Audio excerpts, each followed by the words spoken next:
안녕하세요. 2020년 6월 24일 수요일 아침입니다. 오늘도 하나님 아버지께서 주시는 은혜가 있습니다. 그 은혜를 누리는 하루 되기를 소원합니다. 같이 기도하시겠습니다.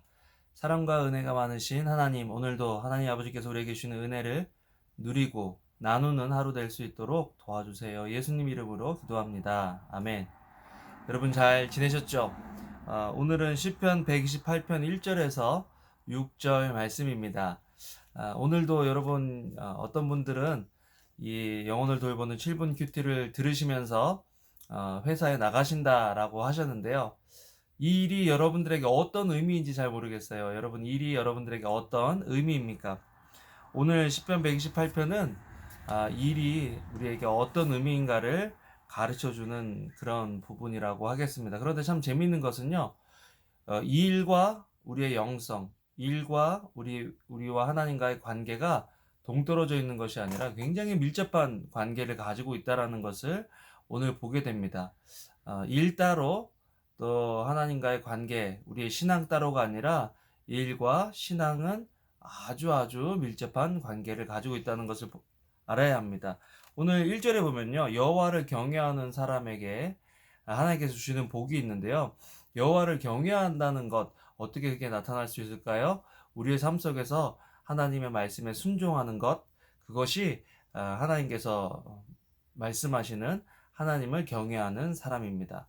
여기 1절에 여호와를 경외하는 사람은 누구나, 또 그분의 길로 행하는 사람은 누구나, 그분의 길로 행한다라는 말을 영어로 보니까 who work in obedience to him, 하나님께 순종하며 살아가는 삶, 그 삶이 하나님을 경외하는 삶이고 그 삶이 복된 삶이다라고 이야기하고 있습니다. 근데 여러분, 복된 삶이라는 게 뭘까요? 어떤 사람들은 로또가 당첨되면 일 안 하고 평생을 아주 그냥 호화롭게 또 돈 걱정하지 않으면서 아주 여생을 아주 행복하게 살 거야 라고 생각하는 사람들이 참 많은데요. 그래서 로또 광풍이 불잖아요. 그런데 성경에서 말하고 있는 행복은 일 가운데 찾아오는 행복이라는 것입니다. 일을 통해서 하나님께서 우리에게 주시는 의미가 있고 행복이 있다라는 거죠. 하나님께서 일을 통해서 주는 행복은 뭐냐면 손이 수고한 대로 먹을 수 있다라는 것입니다. 내가 내 손으로 수고하는 것을 먹을 것이요, 내가 행복해지고 잘 되리라. 여러분, 손이 수고한 대로 거둔다. 제가 사실은 이 말씀을요, 새롭게 사업을 시작하는 사람들의 집에 가서 개업 예배로 참 많이 나누는 그런 말씀입니다. 여러분, 우리는 일확천금을 그냥 꿈꾸는 사람들이 아니라 그냥 재수를 바라는 사람들이 아니라 우리 손이 수고한 대로 거두는 것들을 기대해야 하는 것입니다. 하나님을 믿는다고 해서 손이 수고하지도 않고 아무것도 하지 않았는데 그냥 무조건 얻는 것이 아니라 하나님은 우리에게 씨앗을 주신다라는 거죠. 씨앗을 우리가 심고 그 심은 것들을 거두게 하시는 것이 하나님 나라의 원리다. 예수님께서도요, 일을 하는 것에 대해서 너희가 30배, 60배, 100배 열매를 거둔다라고 얘기하시지, 일도 하지 않아도 그냥 먹고 살 수 있다라고 얘기하시는 것이 아닙니다. 여러분, 일이 어디서 왔을까요? 일의 기원을 찾아보면요, 일은 저주가 아니라 하나님과 사역에 동참하기 위한 하나님의 복의 통로였다라는 것을 우리는 알 수 있습니다. 첫 번째 사람은 아담을 만드시고요, 하나님께서 처음에 주신 일이 뭐냐면 그 생물들, 동물들의 이름을 짓는 것입니다. 여러분 생각해 보세요. 자녀들 이름 짓는 것도 얼마나 힘들어요. 그런데 하나님께서 하나님이 만드신 그 생물들과 또 각종 나무들의 이름을 지으라고 하셨다는 것입니다. 그러니까 그 일이 얼마나 많고 힘든 일이겠어요. 그런데 아담은 그 일을 해내었다라는 거죠. 또한 하나님께서 사람을 만드시고 다스리고 또 생육하고 번성하는 하게 하는 그런 일을 우리에게 주셨다라는 것입니다. 그렇기 때문에 일은 저주가 아니죠. 저주는 열심히 일을 했는데 거둔 것이 없는, 열매가 없는 것이 저주입니다.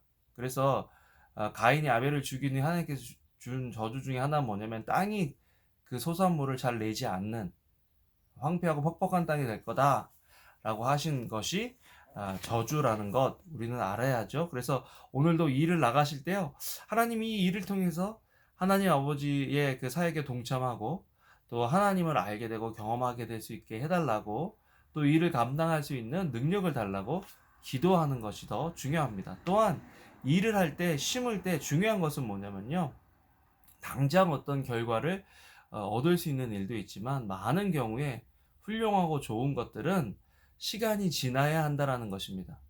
우리는 조급해서 과일이 익을 때까지 못 기다리는 것 같아요. 저희 집 조그만 앞마당에 토마토를 심었더니 아주 열매가 주렁주렁 열렸어요. 그런데 잘 안 익는 거예요. 그래서 이게 열매가 잘못됐나? 그래서 열매를 땄어요. 익히게 하려고. 그랬더니 썩더라고요. 그런데 지금 한 달 정도 지나니까 토마토가 익기 시작해요. 빨갛게. 그래서 어저께 3개를 땄습니다. 먹어보려고요. 이게 참 배우는 게 있어요. 심는 대로 거둔다. 하나님의 법칙이죠. 심은 대로 거둡니다. 그렇지만 거두기 위해서는 시간이 필요하다는 거예요. 성숙해질 때까지 기다릴 수 있는 시간이, 마음의 여유가, 믿음이 우리 속에 있어야 하고요. 또한 성경적인 원리는요, 심은 대로 거두지만 심은 데서 거두지 않을 수도 있다. 참 저는 살면서 그런 것들을 많이 느껴요. 저희 아버님 어머님이 참 사람들에게, 많은 분들에게 정말 수고하고 애쓰시고 많은 것들을 심으셨는데 그것을 자식된 제가 거두고 있다라는 생각을 해봐요. 근데 아버지 어머님이 막 억울해 하실까요? 저건 내가 심은 건데 왜 우리 아들이. 그렇지 않죠. 더 흐뭇해 하시고 좋아하실 거예요. 오늘 우리가 오늘 심는 것들이 우리 자녀들에게도 영향이 있을 수 있다라는 것. 또 내가 어떤 사람들에게 심으면 그 사람에게 어떤 반응은 오지 않을 수 있어도 하나님께서 그것들을 기억하시고 다른 사람들을 통해서 내가 심은 것들을 거두게 하신다라는 것입니다. 여러분, 오늘도 기억하세요. 이 일은 저주가 아니라 하나님의 복입니다. 그 일을 통해서 어떻게 하나님을 경험할 수 있는지 같이 고민하고, 또 하나님께 일할 때 순간순간마다 지혜를 달라고 기도하면서 하나님을 경외하는 삶 살아가는 저와 여러분들 되시면 좋겠습니다. 같이 기도하겠습니다. 사랑과 은혜가 많으신 하나님, 오늘도 저에게 일을 주셨는데 저희들에게 맡겨주신 일을 잘 감당하는 하루 되도록 주여 도와 주시옵소서. 감사를 드립니다. 예수님 이름으로 기도합니다. 아멘. 여러분, 사랑하고요. 오늘도 주님이 여러분과 함께 하십니다.